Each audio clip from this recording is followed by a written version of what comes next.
Vad är Schumannresonansen? Vi som individer är en del av jorden och universum. Det är därför inte konstigt att vi uppfattar när jordens magnetfält påverkas.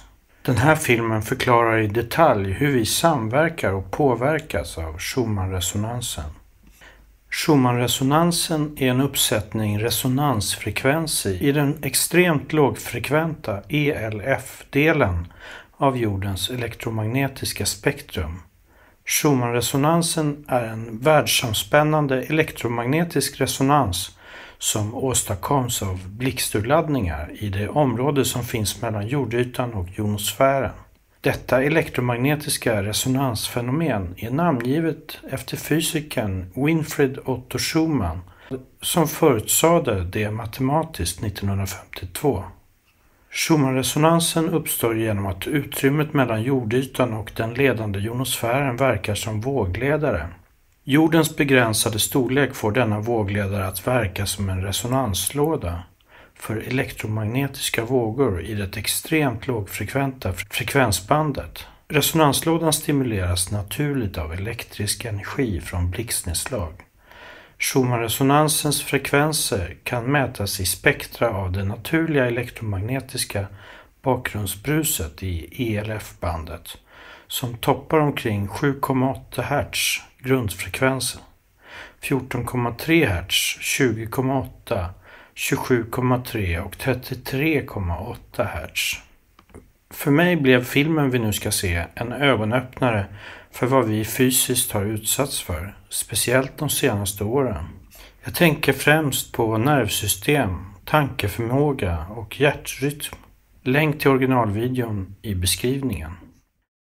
In Star Wars, there is a mysterious energy field known as the Force.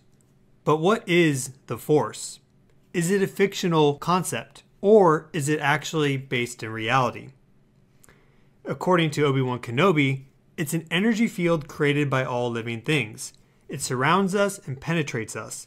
It binds the galaxy together. Yoda says, "Luminous beings are we, not this crude matter." Darth Vader says, "Don't underestimate the Force." And Ahsoka Tano says, "In my experience, when you think you understand the Force, you realize just how little you know."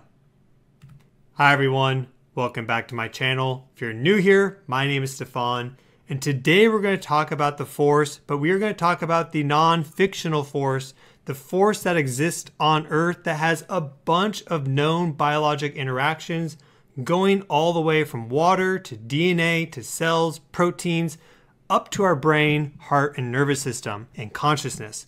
And this is known as the Schumann resonances. These are Earth's natural resonant energy fields, and we are going to go from the basics all the way to the advanced in this video. So if you have never heard of the Schumann resonances, then this is an excellent video to watch because you are going to get brought way up to speed. And if you are already aware of the Schumann resonances, then you're going to want to watch this video all the way to the end because we are going to go into some stuff that I have not yet covered on my channel about the Schumann resonances. So this will take you to a new level of understanding. But again, as Ahsoka Tano says, when you think you understand the Force, you realize just how little you know. With that stated, in a little bit of humility, let's start to understand the Schumann resonances, these natural electromagnetic energy fields that exist on the Earth and even out into space. So this right here is a Schumann resonances spectrogram. This is one way of looking at the Schumann resonances and interpreting those electromagnetic energy fields. Before that, let's roll back to when they were first theorized. They're first theorized in the early 1950s, and then they were actually observed in the late 1950s, early 60s. These are electromagnetic waves at very, very, very low frequencies. They're in the ELF band, so extremely low frequencies, and this means they have frequencies that cycle just 7.8 times a second for mode 1 on average, or 14 hertz, so 14 times a second for mode 2. This is the second harmonic of the Schumann resonances. And as an electromagnetic wave, these are photons of light. So luminous beings are we, not this crude matter. This is very true because we produce Schumann resonances with our brain. We produce Schumann resonances throughout our entire body. And these photons of light, though they have huge wavelengths, the foundational Schumann resonance wavelength being equal to the circumference of the Earth at 40,000 kilometers, we naturally produce these and utilize them. They're everywhere in our environment. They penetrate us. They are within us. They're created by all living things. So we have Schumann resonances in the lithosphere. You can measure them in the Earth's crust, and they show up as clear, distinct peaks. You can measure them in the atmosphere, like we see here with this spectrogram as collected by the Space Observing System out of Tomsk, Russia. And then you can also measure them out into space in the radiation belts, for example, even in the ionosphere. And we will go into all those dynamics plus the known biology. So let's start with the spectrogram. This is the most recent data from the past few days, though you may be watching this in the future. I have a general power legend there that I made. So this blue is low power, so there's less energy. And then you have green here. This is about normal power levels. This is about the normal amount of energy. And then white is high, so it goes green to orange to yellow to white. And that is the highest power. So that means that there's more photonic energy at this frequency and at this time, because this right here, this spectrogram that we're looking at is a measure of frequency. So from 0 to 40 hertz, and then across time. So this is 0-100 hours local time in Tomsk, Russia, and then it goes through the full 24 hours of the day. So there are diurnal rhythms. These are daily 24-hour rhythms that we see in the Schumann resonances. You can see them here. Here is the, in general, the daylight hours. Tomsk, Russia is pretty far north, and we're getting close to the solstice.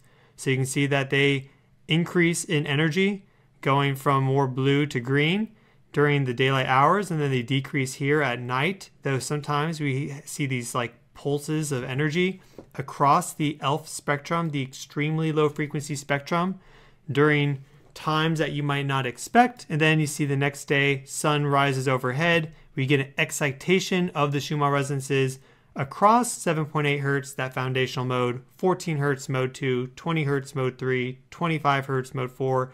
You can see mode 5 there at 33 hertz or so, very faint. It shows up a little better right there.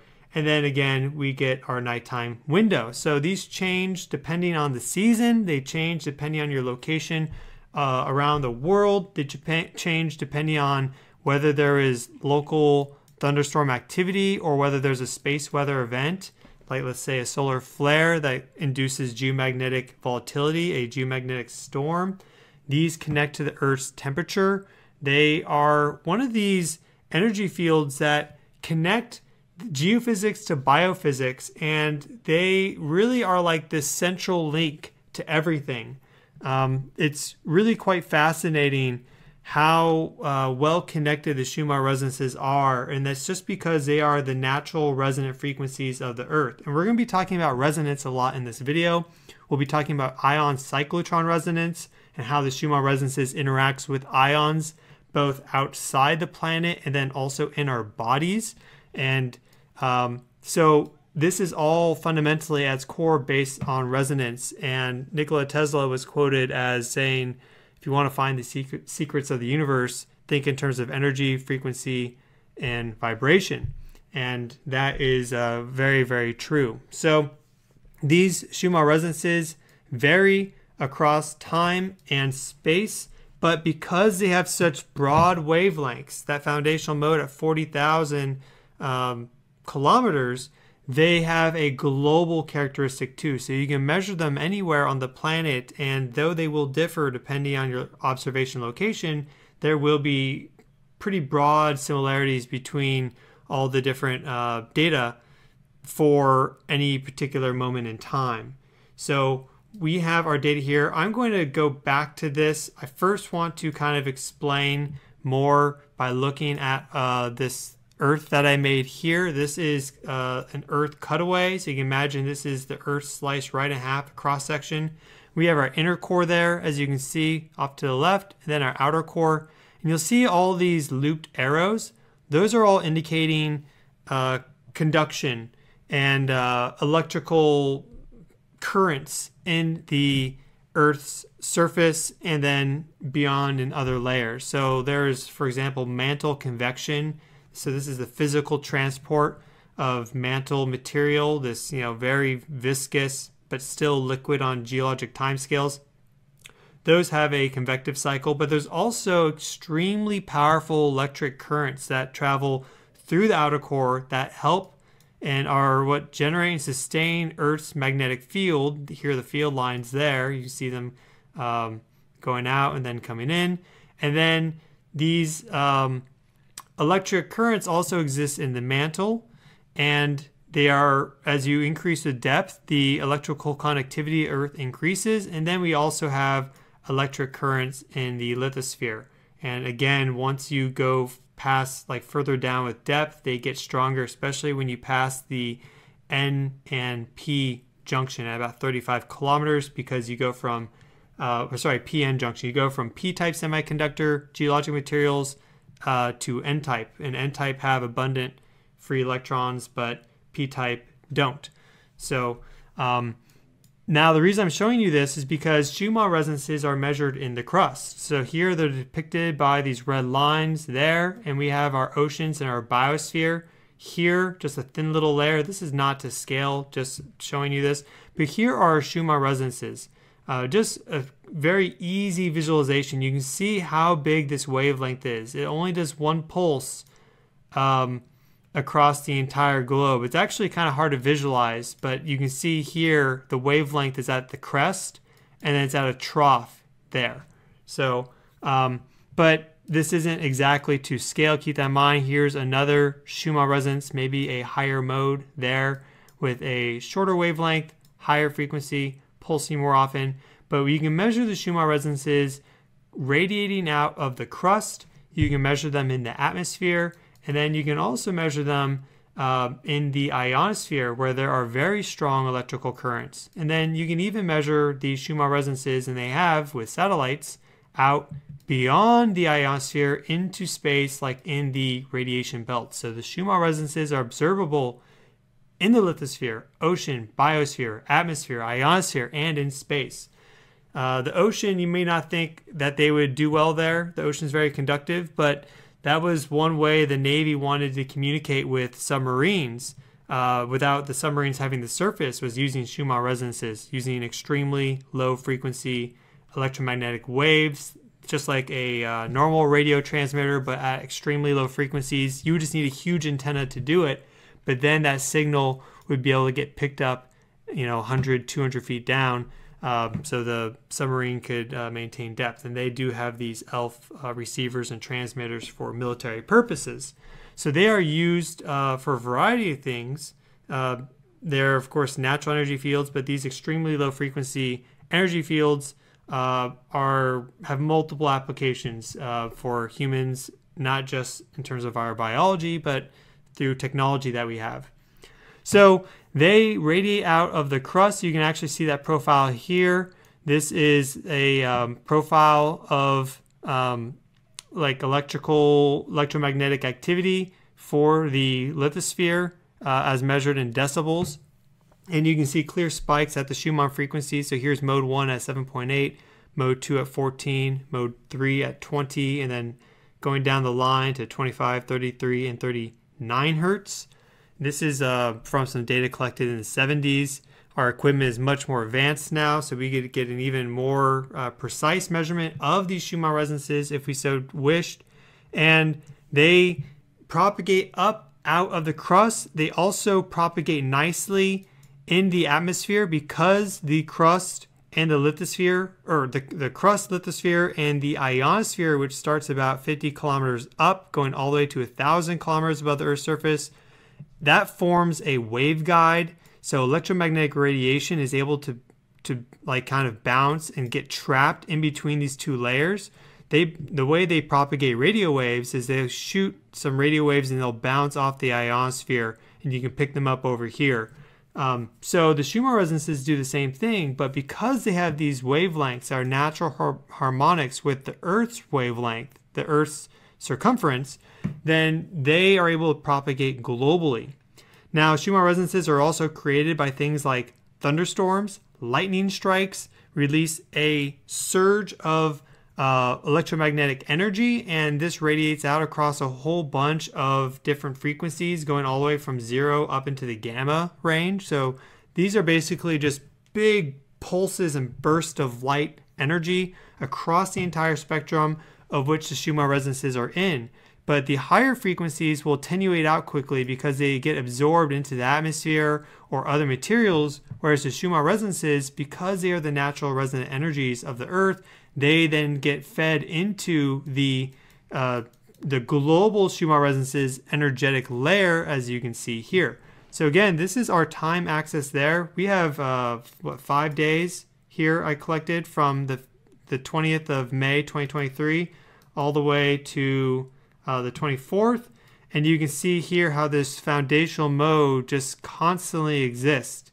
Whereas if we were to look at, let's say, 10 hertz, which is actually, it's a little surprising, it's showing up in this data here. Normally it doesn't show up at all. You can see it's intermittent. We have some 10 hertz activity, then there's none. Then there's a little bit, then there's none. Or why not 30 hertz? Where's 30 hertz? Well, 30 hertz is not a natural resonant energy for the Earth, so it exists. Yes, it does exist, but not at the levels like mode 1, mode 2, mode 3, mode 4. So these are elevated in power above background levels, and that is important because Schumann resonances interact with our biology. We almost certainly evolved in them. You can't say definitively unless you were to go back in time, like, 3 billion years and then 10 million years ago, all this stuff. But because they are created from thunderstorm activity and from various effects of the sun on the ionosphere, and also from things like earthquakes, then it's almost certain that we evolved in these energy fields from the beginning. And since they are energy fields, and as a result have a high capacity for storing information, it makes sense evolutionarily for life to utilize these extremely low frequency energy fields. And the evidence suggests that they are foundational to our biologic operations through things like ion cyclotron resonance. The actual design of DNA makes it so it can connect to extremely low frequency fields like the Schumann resonances and much more. So let's get into that. We'll start with the most obvious connection. The one that a lot of people know about the Schumann resonances is that the Schumann resonances have the same magnetic field strength and frequency as human brainwave rhythms. Now, human brainwaves are a hallmark of consciousness. When human brainwaves go off, that's either a sign that you're unconscious, in a comatose state, or you're dead. So you can make someone go unconscious if you give them some sort of, there's certain ion channel blockers that will stop delta rhythms in the brain, or you can actually run an electrical current through someone's brain that'll turn off delta rhythms. These are 0 to 4 hertz brainwaves.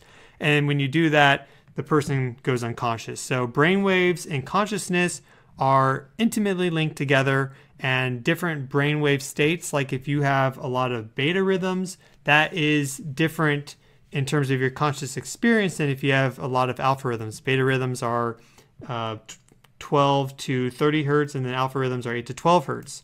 So these brain waves are indicative of where you are in terms of your conscious experience, and you can alter them through things like meditation. We'll go into that right here. We have clear evidence that master meditators, they can increase their power density of certain brainwave frequencies across the entire brain as compared to controls who don't have that meditation experience. So what we're looking at here is standard deviation of at least 1 greater than normal in the gamma band. So this is the very high frequency band for brain waves, and this is the percentage of subjects that were able to activate these standard deviations greater than 1. And so this is our master meditator group. Here are our controls. You can see our controls. Some of them are able to get a little bit of an increase in gamma brainwave activity for parts of the brain, but the master meditators were able to do it in these 4 distinct regions, and you can even see the band there, which indicates total brain synchronicity. So when you have the ability to influence your brainwave state, sometimes this happens through a variety of reasons. It can be just your circumstance.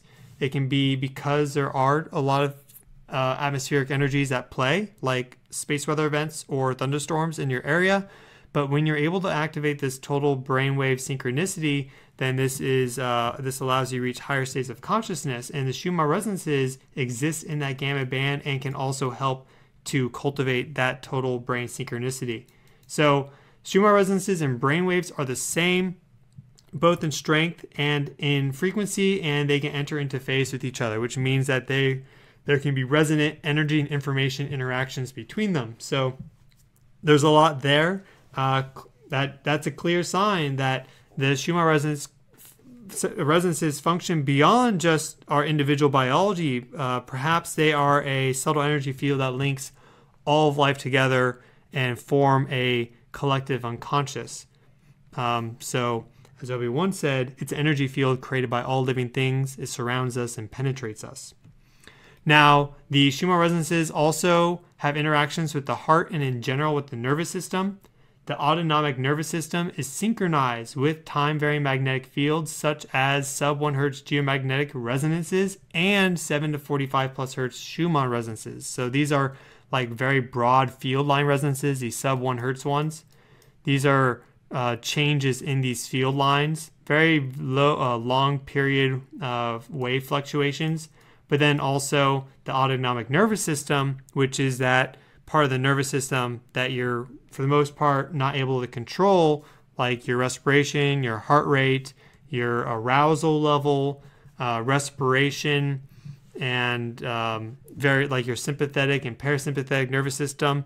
It's not, you can control it. You can learn to control and alter your autonomic nervous system, but it is a bit more of a background subconscious process that is linked to the Schumann resonances. So when you look at this, you can see heart rate variability, total power, and very low frequency power is correlated with Schumann resonance power variation. So here in the red, we have the Schumann resonances power. When it goes up, you can see that the heart rate variability, total power, and very low power measures also go up. This is during a pre-storm period for about 2 weeks, measured across a bunch of volunteers who wore heart rate variability measuring devices, and then total power in the Schumann resonances was measured with magnetometers around the world, and then that data is aggregated together. Heart rate variability is the difference between heartbeats. So you have a heartbeat 1 second, and then 1.1 seconds later you have another, then 0.9 seconds you have another one. And it's an excellent indicator of your overall health and wellness and mortality and cardiovascular function and various things of this nature. So heart rate variability is a very powerful measure of your heart and autonomic nervous system health and function. As you can see here, there are strong correlations with this data set that was collected by the HeartMath Institute and other researchers. You can see very strong correlations there between Schumann resonances power and the human bioelectric system, because these Schumann resonances, while we do create them with our brain and we also do create them with our heart, these are influenced by more than just the biosphere. These are also influenced by any electromagnetic phenomenon. So if you have solar flares, if you have a geomagnetic storm, if you have a thunderstorm, you can influence it artificially by generating them with a Schumann resonance generator, whether this is like in the home or on a military industrial scale. And the power grid influences things like the Schumann resonances. You see here, this data was collected in Russia, which runs a 50 Hertz power system.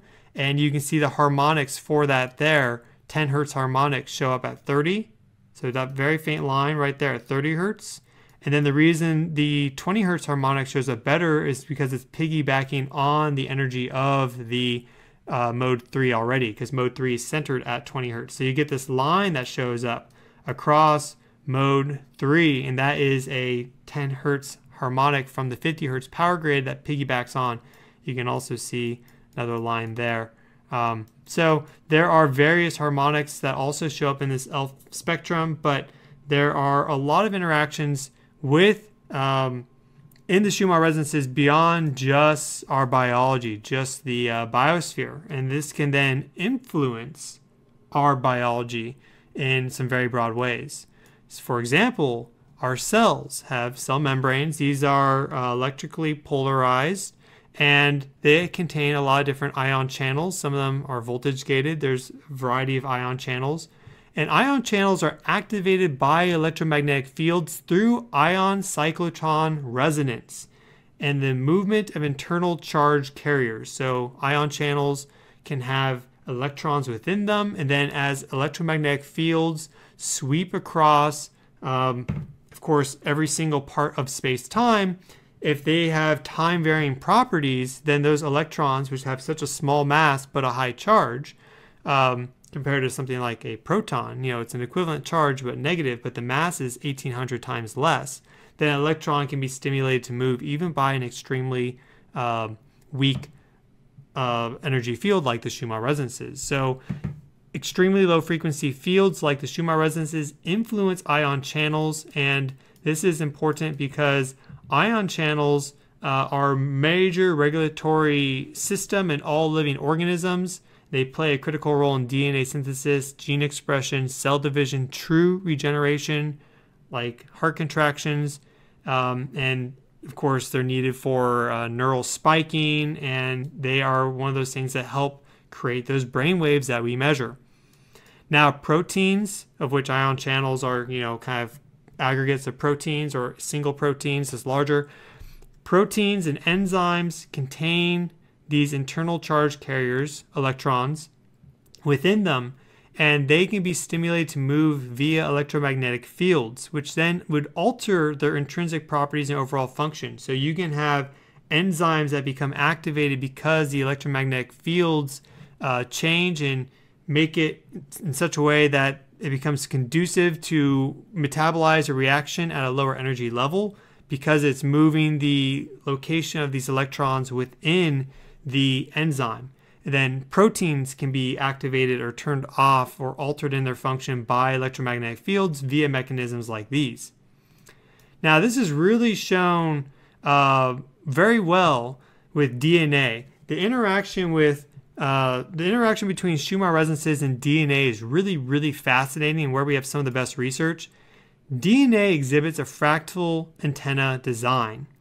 And this is because it's self-similar across all of its different scales. DNA has single strands, and then it gets wound up and curled and looped within itself until it becomes a chromosome, and then you have a whole bunch of different chromosomes. So if you look at a DNA molecule as a whole, it's quite similar. It's designed to just a single DNA strand, and that's self-similar design. So it has this fractal antenna design, which means that it can connect to a wide range of electromagnetic frequencies.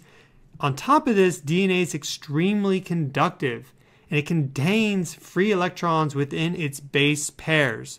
So it's conductive and contains the electrons needed to create electric current.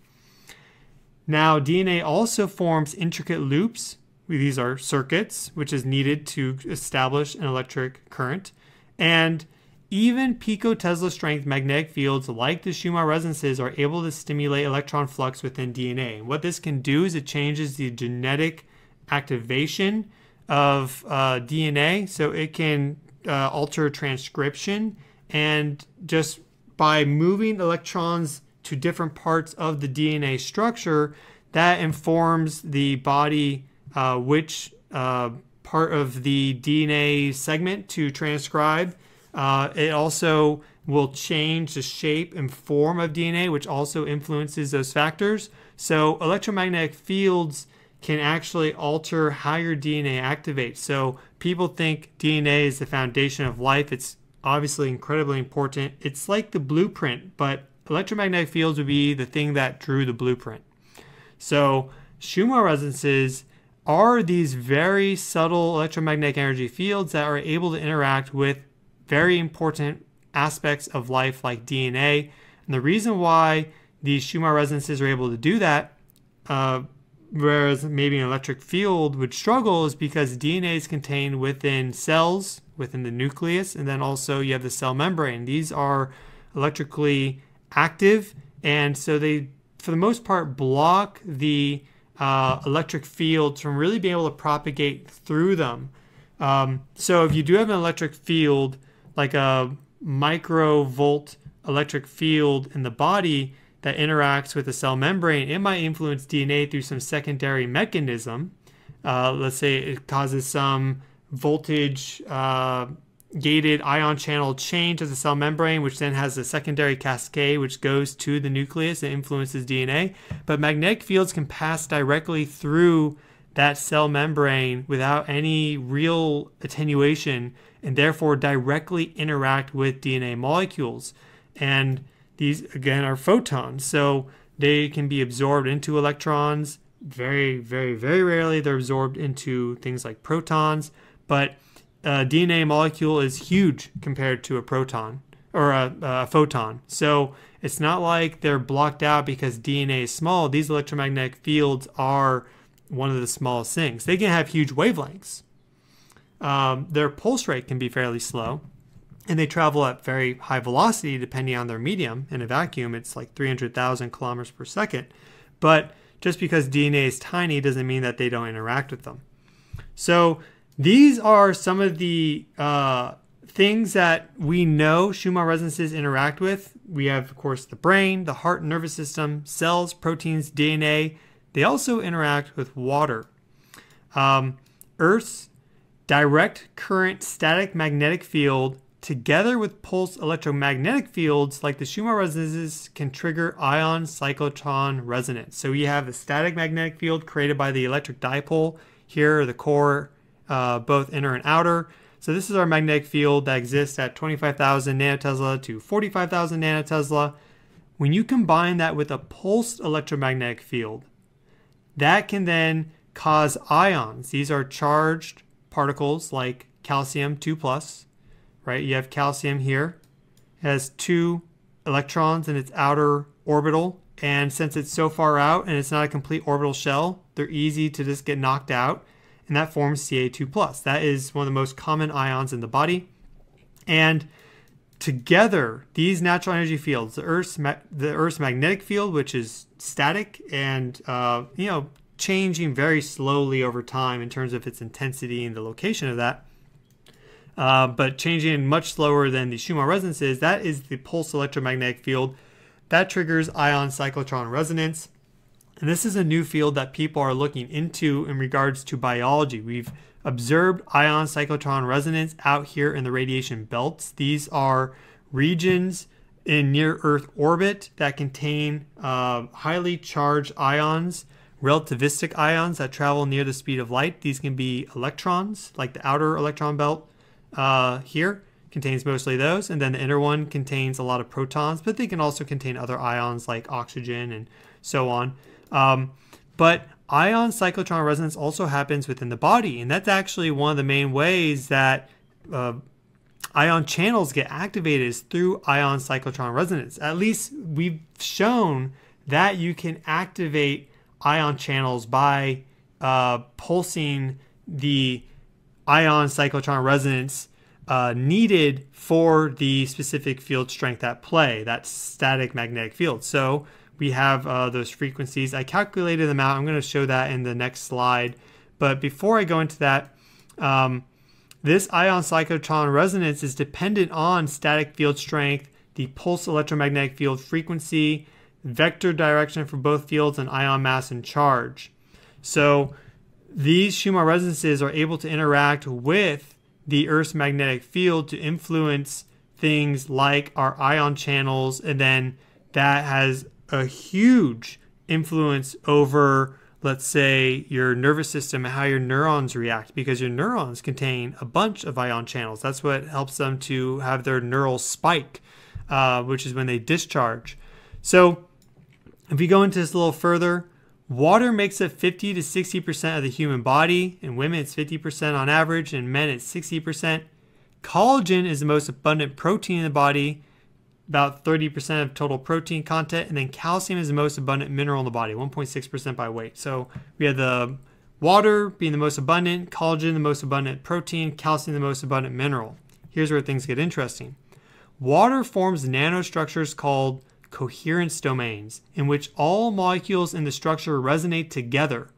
Different frequency coherency domains nest together, forming supercoherency structures. So we have some coherency domains here going from small to large. These are visualized, but because of the fact that water can hydrogen bond, they can form these very large, intricate structures that then resonate together. So you have bulk water, you have just in general a whole bunch of water molecules. Due to quantum dynamics, a percentage of those will start to resonate together and self-organize. So they'll all begin to resonate as one. And when they do that, they now have an ability to hold on to energy and information in a collective way that they're not able to do when they have their own individual resonance patterns and they're just kind of pulsing at their own rate and there's no organized structure between them. So you can have very large coherency domains. These are nano. This is like 1 nanometer across right there. So these are nanostructures that water forms. And you can have coherency domains that resonate at one frequency, and then you have larger ones that resonate at a different frequency. And you can also form supercoherency domains where a whole bunch of individual coherency domains resonate together. And you can imagine how that gets nested throughout the body. Now, collagen is highly conductive as an N-type semiconductor, meaning it contains abundant free electrons, a necessary thing needed for an electric current, due to the presence of embedded ions like copper. And water plays a critical role in maintaining the shape and form of collagen molecules and determines their mechanical properties. Collagen is piezoelectric and it emits electric currents under mechanical stress. That's what piezoelectricity is that when you apply mechanical stress to a piezoelectric material, then it'll emit an electric current. And that's very commonly known with things like quartz.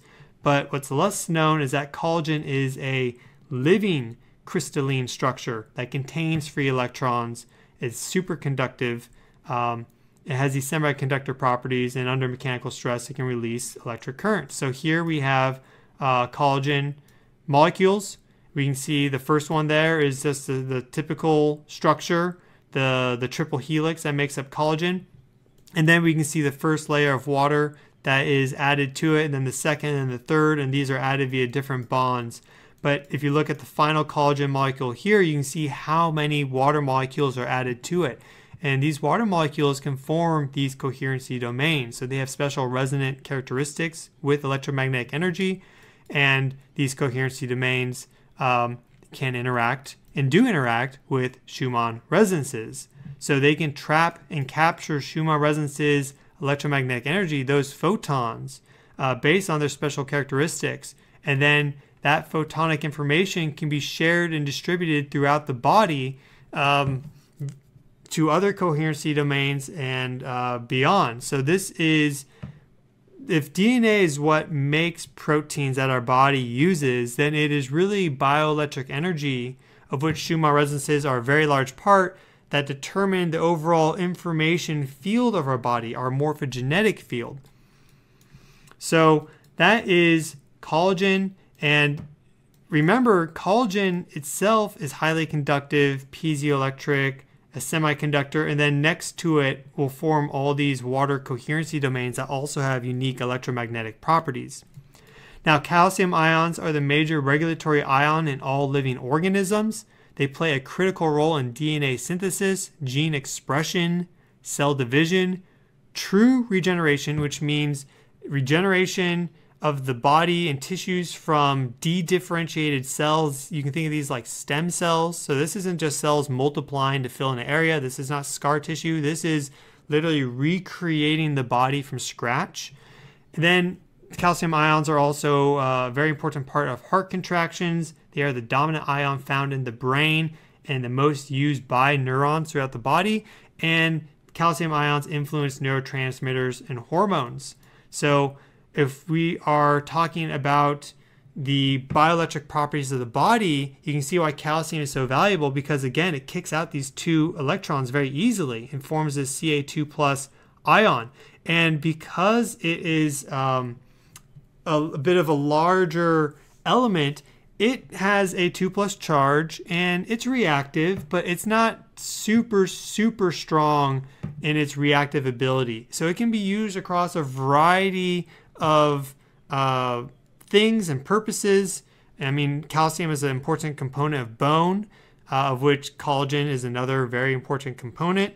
But it can also then be used in ion channels and various tissues. So calcium has this like master role throughout the body because it can kind of do everything, and it donates its electrons out to the body, which free electrons are a very important component and necessary aspect of biology, because without free electrons, then anytime a free radical is developed, it'd be hard to neutralize it. So you can neutralize a free radical, which causes inflammation. Free radical is a molecule that's missing an electron or more.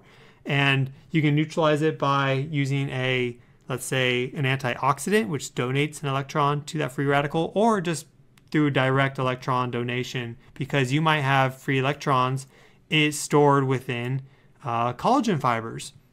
And you can liberate some of those free electrons by applying that mechanical stress to them due to the piezoelectric nature. So if you were to, let's say you have some inflammation in your hamstring, if you were to stretch your hamstring, then that would liberate some free electrons from that fascial network and from all the connective tissues in that area, and that could help reduce that inflammation. And that could be even further compounded beneficially if you were to go outside and practice some earthing at the same time, so then your body is being replenished with free electrons as you're also emitting some of these free electrons piezoelectrically from your connective tissues. Now, there's more between Schumann resonances and the human body and bioelectricity and everything than just what I described so far. We have the strong resonance between geophysics and biophysics. These seem like disparate fields. I went to school for geology, got a Bachelor of Science in Geology, went to the workforce as a geophysicist, but I've always had this interest in biology. So it was a surprise to me when I learned about the Schumann resonances and saw how these things, which seem to be quite separate, are actually linked together at the foundation. So we already looked at the heart and Schumann resonances and how they form these rhythmic patterns of activity together, which can be thrown off during things like a geomagnetic storm, which can have biologic effects then that could, let's say, result in your heart rhythms being thrown off. If you have a heart problem, heart disease, that could be pretty serious. But then things kind of normalize back out afterwards. But so things like a geomagnetic storm, which alter the Schumann resonances, or artificial changes to Schumann resonances, can impact our biology just through things like heart rhythms. But they also interact with our brain. I talked about earlier how they're able to enter into coherence with our brain, and we have direct evidence of that. Some researchers took a EEG profile from a variety of volunteers. This is from the brain, and then the electromagnetic background levels there. And what you can see here is all the times that coherence was established between the Schumann resonances, the background environmental electromagnetic fields, and the EEG of the volunteer. If we look at our frequency spectral plot there, we see 10 hertz, then we see 20 hertz, 30 hertz, 40 hertz.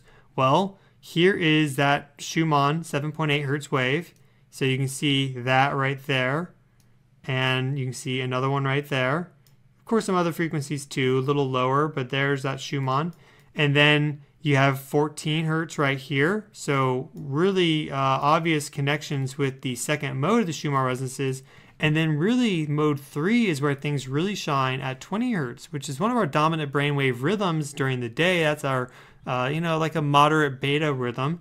And we see that there's a very strong mode 3 resonance in the brain and coherent connection to the Schumann resonances there. So we can see that there, and then there, and there. And then even we see peaks here around 30, which is close to mode 5, and then here in the low 40s, which is close to the 45 hertz Schumann resonance mode. So you can, at times, coherency is established between the brain and Schumann resonances, and this is really influenced by your ability to alter this synchronicity, your phasing. The more you practice things like meditation, the easier it is to enter into brainwave synchronicity with environmental energy fields like the Schumann resonances, of which there's a lot of energy and information stored. So Carl Jung called this collective unconscious. This is known by some as like the holographic interference pattern.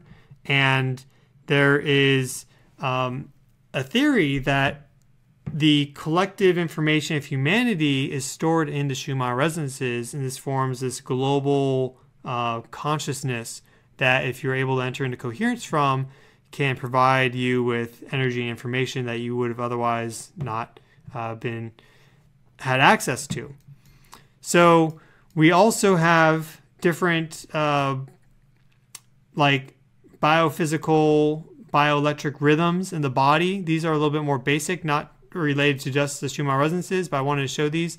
This is the secretion of cortisol.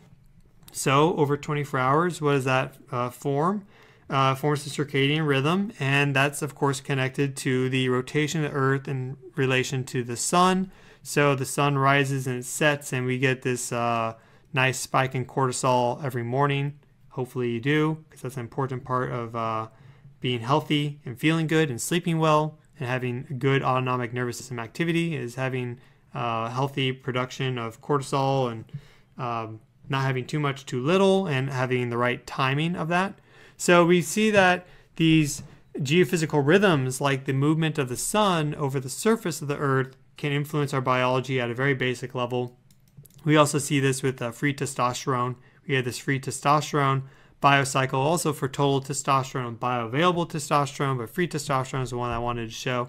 And you can see here that it rises in the morning too, right around about just like 8 a.m. or so. It reaches its high, and then it dips down at night.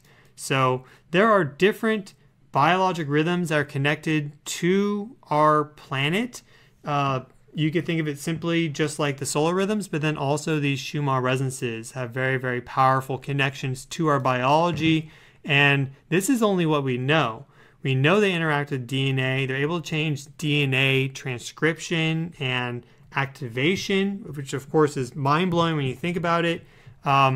What you also want to consider is, how do you activate and how can you use this information to further your health and wellness? Let's say you're an athlete, to perhaps improve your performance, to increase your cognitive abilities, to connect to the global consciousness, and that is something for you to ponder. Now, I did want to show too the ion cyclotron resonances for common electrolytes, because this influences your neural propagations and neural spiking and things of that nature, and just overall biology. Because again, that static field can be provided by Earth's magnetic field, and that has varying properties across the surface of the Earth, as you can see.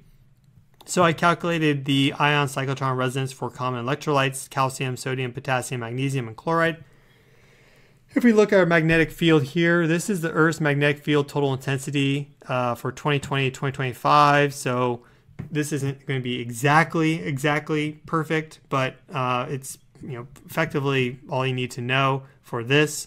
And you can see here that if you live in this region right there of the United States, then you're exposed to a static magnetic field that is 50,000 nanotesla in strength, and that would be 0.5 Gauss. But if you're down here in Rio de Janeiro in Brazil, in parts of South America, then it's only 25,000 nanotesla, or 0.25 Gauss. So depending on where you live influences the magnetic strength of the Earth's magnetic field, and that determines the specific ion cyclotron resonance. So for example, calcium has a ion cyclotron resonance at 25 hertz in a 35,000 nanotesla field. And 25 hertz, I highlighted that one because that is the fourth mode of the Schumann resonances. So if you were to have an increase in mode 4, then you can expect calcium ion cyclotron resonance to occur. What this means is that the ion now is resonating with this wave and it increases in energy. And what can happen is that ion cyclotron resonance can actually push an ion out of a water coherency domain. So these coherency domains that water forms, these quantum dynamic states, can hold on to ions and they can hold on to various compounds and molecules. And if the ion cyclotron resonance for that ion occurs, that can give enough energy to push it out, because you can imagine pendulum swinging or tuning forks. You hit one and the other vibrates. If it's the same frequency, energy is transferred into the system. So if the ion has a low energy state, it can be held in place by this coherency domain. But then if ion cyclotron resonance occurs, it can get kicked out, and that now changes the ionic concentration in the extracellular matrix and the cytoplasm, let's say, and different fluids, and that can influence your biology in pretty significant ways. That can change how calcium voltage gated channels interact with your neurons and how they're propagating, changing neural spiking and your brainwave activity and your heart rhythms and various rhythms of the autonomic nervous system, etc. So that is calcium, which is the most common mineral found in the body. 1% of calcium is in that ionic phase. The other 99% is in bones and teeth. We see another ion cyclotron resonance for calcium at 0.45 Gauss, so 45,000 nanotesla at 32.3 frequency. I couldn't show all these, so I just calculated the 0.05 jumps. But in this zone here, again, right in this zone here or so, we have a ion cyclotron resonance for calcium at around the fifth mode of Schumann resonances. So if you were to see an increase in mode 5, like what we see here, then that can change your calcium homeostasis and then influence your biology from the cellular all the way up to your conscious experience. That is at least the current theory. Now we also have sodium here, seeing ion cyclotron resonance at a Schumann resonance mode 3 at 0.3 Gauss, and then also for mode 5 at 0.5 Gauss. Of course, these other frequencies can also be activated depending on things like a thunderstorm, because it'll spike through the entire spectrum of light, but these are specifically at the Schumann resonances because those are those stable background energetic fields that are ever present. So potassium, another hugely important ion too, has cyclotron resonance at Schumann resonances for specific static magnetic field values for the Earth, which is what's important to consider because that's the one that's always on in the background.